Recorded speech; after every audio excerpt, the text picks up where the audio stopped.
नमस्कार मित्रांनो, जय महाराष्ट्र। महाराष्ट्र राज्याच्या राजकारणातील सर्वात मोठी राजकीय घडामोड जाणून घेऊयात पूर्ण अपडेट। तत्पूर्वी चॅनलला नवीन असाल तर चॅनलला सबस्क्राइब करा आणि बेल आयकॉन नक्की प्रेस करा।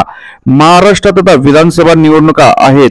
याआधी वेगवेगळ्या प्रकारचे सर्वे समोर येत आहेत। त्यातच महाराष्ट्रात आता आणखीन एक सर्वे समोर आलेला आहे।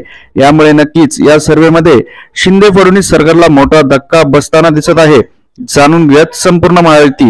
राज्यात लवकरच विधानसभा निवडणुकीसाठी मतदान होणार आहे। 20 तारखेला मतदान होणार आहे। त्याआधी अनेक सर्वे समोर येत आहेत। अशातच आता लोकपालचा निवडणूक सर्वे समोर आलेला आहे। या सर्वेनुसार राज्यात सत्ता बदल होताना दिसत आहे। लोकपालच्या सर्वेनुसार महाविकास आघाडीला जवळपास 151 ते 162 जागा मिळणार आहेत आणि महायुतीला 115 ते 128 जागा मिळणार आहेत आणि अपक्ष जे असतील इतर त्यांना 5 ते 14 जागा मिळणार आहेत। यामुळे या सर्वेमध्ये महायुती सरकार येत नसल्याचं दिसत आहे, तर राज्यात महाविकास आघाडीचं सरकार येताना दिसत आहे। तर आपल्याला काय वाटतं, येणाऱ्या निवडणुकीत कोणाचा विजय होईल आणि मुख्यमंत्री म्हणून कोणाला आपली पसंती आहे? कमेंट करा। व्हिडिओ आवडल्यास लाईक करा। जय महाराष्ट्र।